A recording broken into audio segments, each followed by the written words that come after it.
Welcome to Be Heard with YB. I'm your host, YB. Today's episode is episode 10, and we're going to take a different route this time. Today, we're going to be calling this episode The Talk with YB.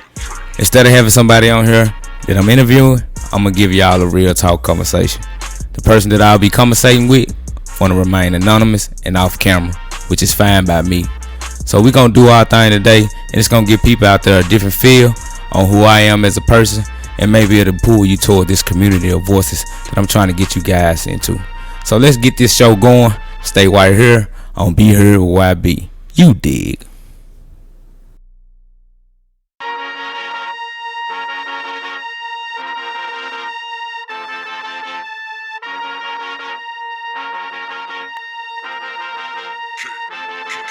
What's the image? Can we voice our opinion without conviction? Protection used as a weapon against us. Be proudly let them know how you feeling. Ain't gotta mumble your thoughts. Hey, what's the cost of sitting in silence? Guess ignorance married the violence that created us inside. What an inner you was had.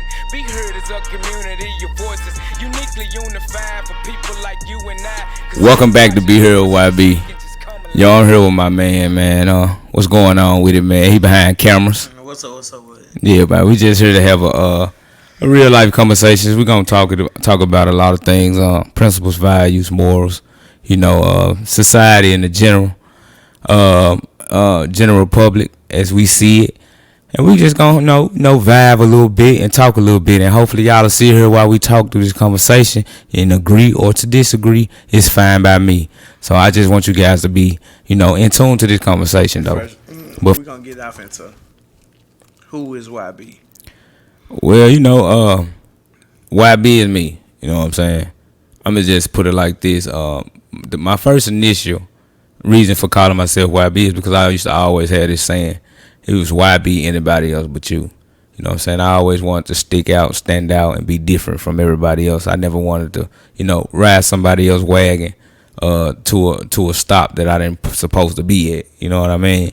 So I always...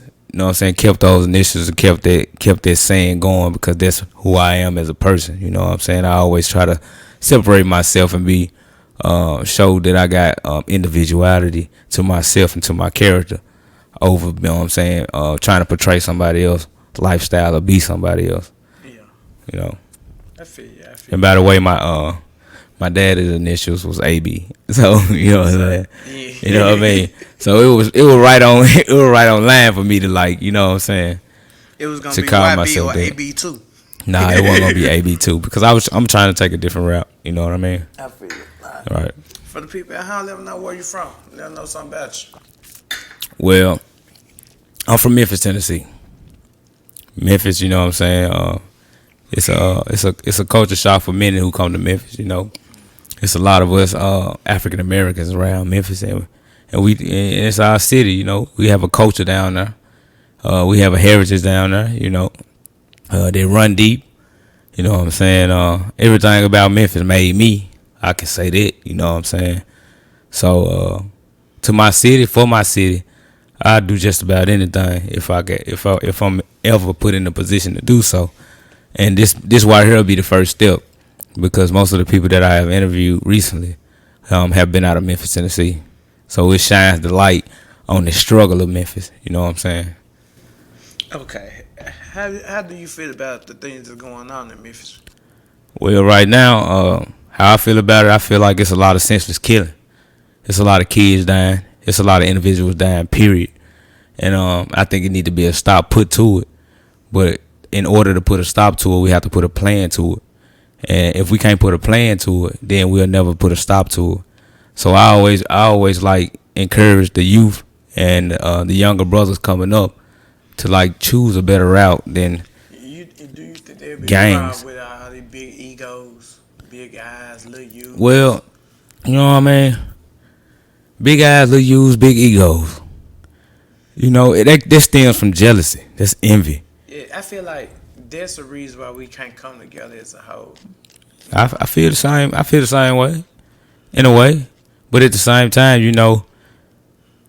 I don't think at the same time I don't think we should be trying to change grown people. I feel like I don't want to say this indirectly, you know what I'm saying?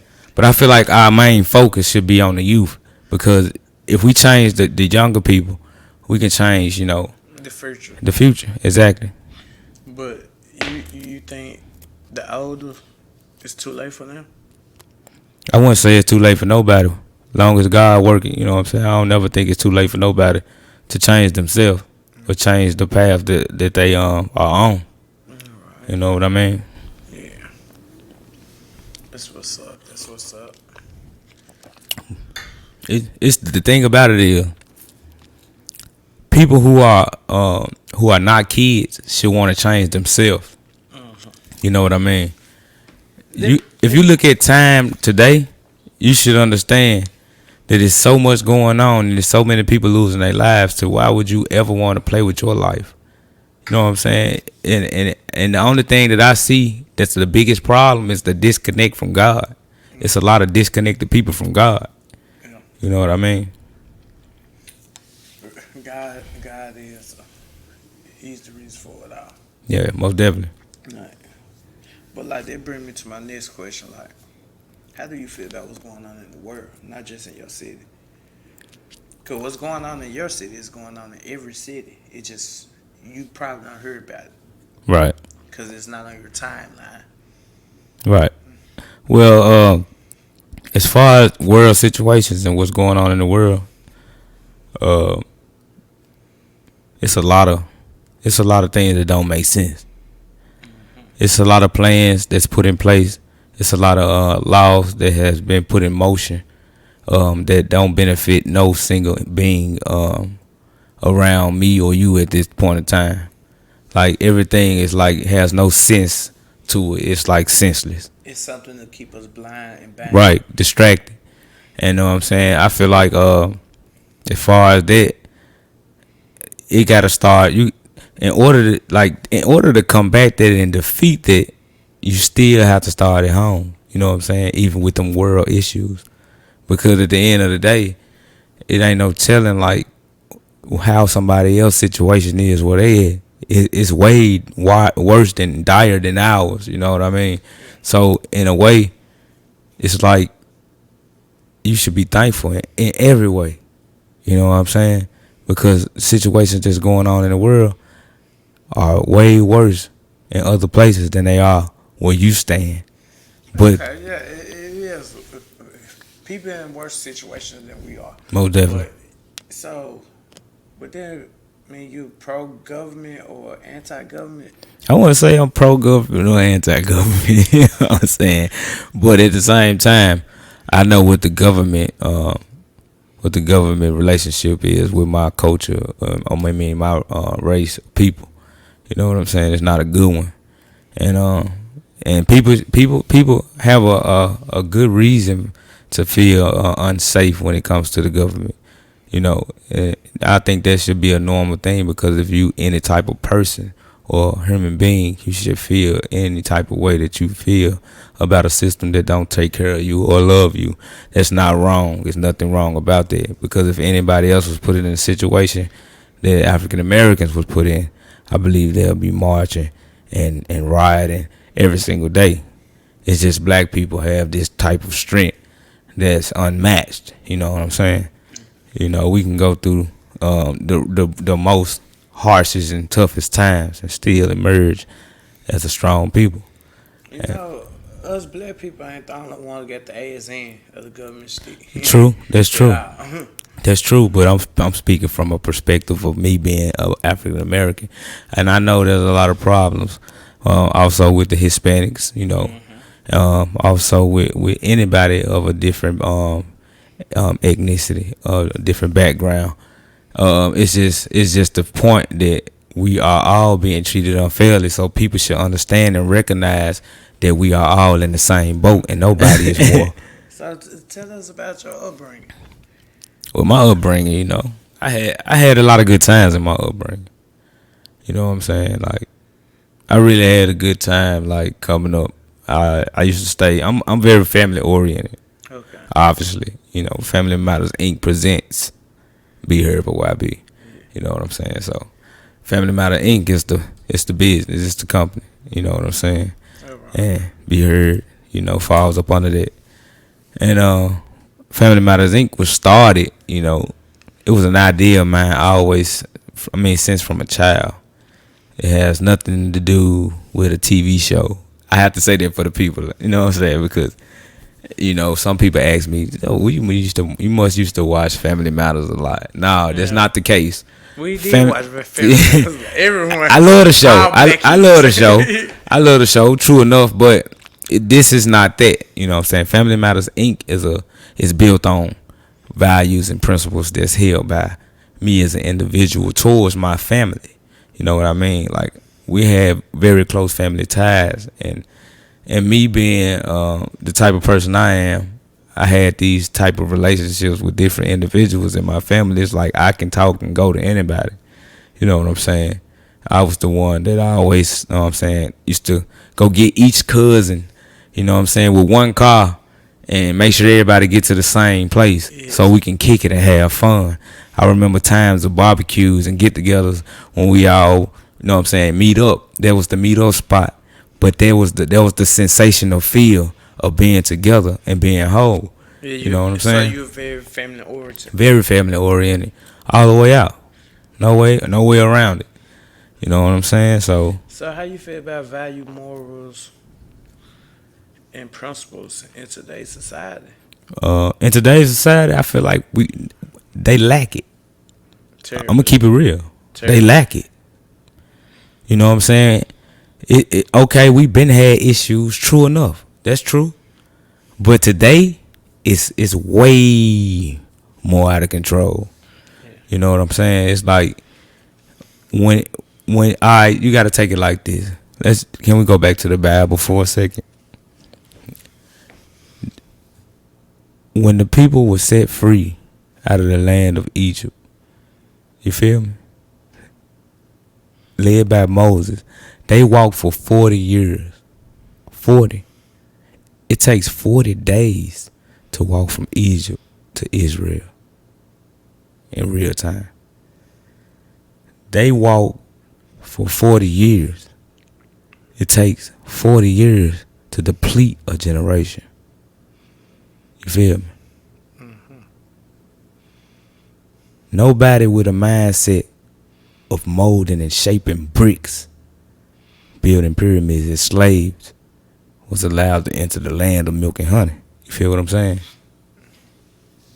So, but the thing about that is, we never were supposed to forget the struggle. You feel me? Forgetting the struggle is forgetting your history. You feel what I'm saying? So, a nation that fails to know its history ceases to be a nation at all. You get what I'm saying?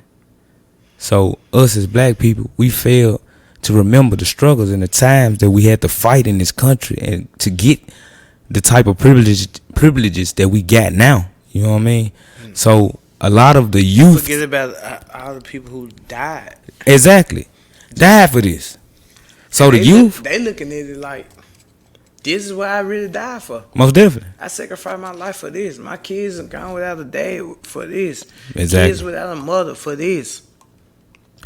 And look where we at.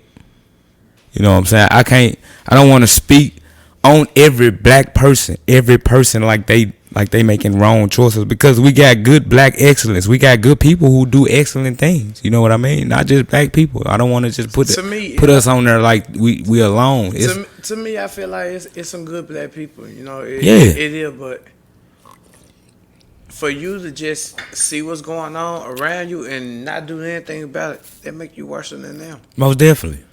It make you worse than them, because you don't do nothing to help your race. Most definitely. And the thing about that is, now that you said that, it's like this. When you reach back and help, why do people bite the hand that feeds them? That's the question we gotta ask. That's a good one. Okay. That's why it's so hard for me to get it. It's hard for me to wrap it around my finger. It's hard for me to get it in my head, because you got to think about it. The environment mold that person to get to where they at. It mold and shape that person to get to where they at. Most of the environments that the people come from, like, bred them, supported them, and got them to where they at. You understand? So why when an individual get to a certain point and they come back to help those same helping hands, they bite the hand that feeds them. Because they don't know nothing else. But we gotta understand. Where do we go from these steps? Where do we go? How many times do we got to see people die in the streets, or we got to see people die for trying to help their people, help each other? Like that's what we preach mainly, helping each other, giving knowledge to each other, teaching each other. You know what I'm saying? Feeding the wisdom to each other. We let knowledge for sure. And nowadays, everyone who's trying to help and build that community, they out of here. They either gone away for a long time or they dead. Right. You know what I'm saying? But the fake, the ones who don't really care about their community, don't care about nobody but themselves, they get praised. Facts. And it's crazy how the world is nowadays. Because you actually have to be on some fake shit. Right. Just get recognized. And you know, that's so true. But I think the world been unfair. It was never fair for us. You know what I mean? We always had we always been backed against the wall, and you know, against our odds. But you know, that's how the world's set up these days. My only thing is to create a community of people who ready to combat the problem, to talk about the issues, and not stray from the problem. If we keep being distracted and keep being blind, then we will never succeed in the fight. You get what I'm saying? It's not a physical fight, it's a mental fight. Yeah. You can't let them break you down mentally. That's a problem. That's a problem for you. Because you got to take care of those around you and that's around you. See, you know what I'm saying? Our people as a whole lack consistency too. Like, yeah, consistency, priorities, a lot. Like the police could kill a black person. Mm-hmm. And it's we all together. Mm-hmm. Fuck them. Black Lives Matter for 2 weeks. After 2 weeks, they don't care about killing them black again. My point exactly. Shit, a black could kill a black within them 2 weeks right after the police done killed the black. But then we talk about the police instead of the black killing the black. Let me just give you this. In the time when George Floyd was killed, July 3rd, I'll never forget. This a time frame for me. July 3rd. It was the day before 4th of July. I was traveling, heading home, dropping a friend off. You know, we was in traffic. Red light. Car trying to get in front of me. Don't get now. Mind you, earlier that day, I promise you, I'm seeing people, energy. People are really frustrated. You know what I mean? Every time I walk into a corner store or go to a restaurant to get something to eat, or you know what I'm saying, people talking about the situation that didn't happen. You understand? You know, people into it. They putting their feelings into this. So I'm into it too. My feelings into it. I'm screaming Black Lives Matter. You know? So this particular night, July 3rd, I'm traveling home. I'm taking a friend of mine home. I'm at a red light. Car pull up beside me. I don't know what he was thinking, but he was trying to jump in front of my car, in between me and another car. So I toot the horn, asked the guy, "What are you doing, man?" You feel me? What are you doing? Mm-hmm. He looks back. Angry look on his face, evil look. Another brother though, you know. So light turn green, traffic go. He's constantly trying to get in, but he can't. If he is, he gonna cause a wreck. So I slows down. Next thing you know, obviously it was another car trailing him. It was two cars, I guess. It was two, you know what I mean? Yeah. Guess they was headed somewhere together, but I didn't notice this at the time, you know what I mean? So the other car pulled alongside and there go gunfire into the car. 12 bullets shot into the vehicle. I had my son's car seat on the back seat. Bullets through the car seat. Bullets through the headrest where my head set. You know. But my point is to go to show when do my life matter? You know, we scream Black Lives Matter, but when do my life as an individual matter to another individual who's trying to take mine? You know what I mean? Yeah. I think we confused. We confused with the situations. We think it's, you know what? We don't think. We look at color barriers. Black and black, okay, it's cool. We try to explain the issue. We try to explain the problem. This is why this happened. That's why that happened. But when it's a color onto it, and it's a white man who kill a black man or a black man who kill a white man, we look at the color of it. You know what I'm saying? He should go down for this. Why he kill him? How it happened like that? But this black man killed this black man. He had a whole family and kids. We had this street persona on every black man. Every black man is not a street guy. You know what I'm saying? It's not a street guy. I had a friend of mine, or I went to school with, he never been in the streets. Right. Never tried to infiltrate the street, never tried to be anything. He wasn't with none of that. He was leaving work on his son's birthday and got killed. Like, still to this day, don't nobody know who did it. Like, when I say this man ain't never so much got into 2 fights in his whole life. Man. On his son's birthday, walking home from work with gifts in his hands. A tough pill to swallow. It's crazy. But nobody sits down and think about that. When we gonna start thinking about the cause and the effect? Because, you know, me as a person, okay, I look at it from all perspectives. I try to anyway. You know what I'm saying? What caused this individual to become the person he became that led him to this position to take this person? And what was the effect of the things that he set in motion after the fact? We got two parties always that lose. We've been losing twice for years. We lose the killer and the killed. We lose to a graveyard and to a system. Every time. When the hell is we gonna wake up? Be heard. That's why I want it. That's why I want this show to grow to the point where, you know, there's no fear involved with this. And you know, I also want more God involved in this. Because fighting, we gonna have to have protection. Yeah.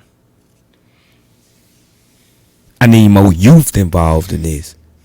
Because in order for them to understand it, they gotta look like this. They gotta be like this. They gotta do this.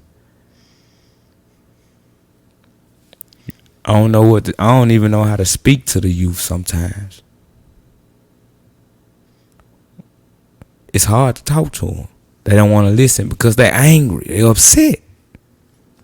They angry. They upset. They confused. Where's the love? You can't even blame them. How would you feel if somebody don't love you? How would you feel if nobody paid attention to you? It started at home. That's where it all started, at home. Mama don't love you. Daddy don't love you. Not speaking for the ones that got it, but for the ones that don't. It's serious. See, think about it. They think, I'll keep a roof over their head. I buy them Jordans, put them in designer. That's love. No, it's not about what you put on them. It's about what you put in them. Mm-hmm. You're not teaching them nothing along the way. This leaving them to get taught by technology. That's why phones are always in their hands. The computers, the outdoors, the streetless. That's what's teaching the youth. It's no longer parents teaching the youth. Right. They put a tablet in their face. It At any given moment. At 2 months, and from that point on, the world teaching them everything, not the parents. Most definitely. And that's where we lose it. Because if we don't take control of the youth, we will lose the future. Yeah, for real. You know what I mean? Future ain't been looking too bright lately. Hey, I don't think a lot of people even care no more. I wonder if they do. I wish I can ask each individual in the world, do you care? And see how many answers I get that say, how many people I get that say they care, and how many people I get that say they don't. I think we'll be surprised at how many really don't. They really don't give up. Yeah, like for real. But man, sometimes I wish we would all just stop and think. Okay. Yeah. Stop and think about what's going on in the world. Stop and think about what's going on with you. Because at the end of the day, we all blessed in some type of way. It's something that you don't have that somebody else do have. We have to think before we act. Exactly. Man, pause the show.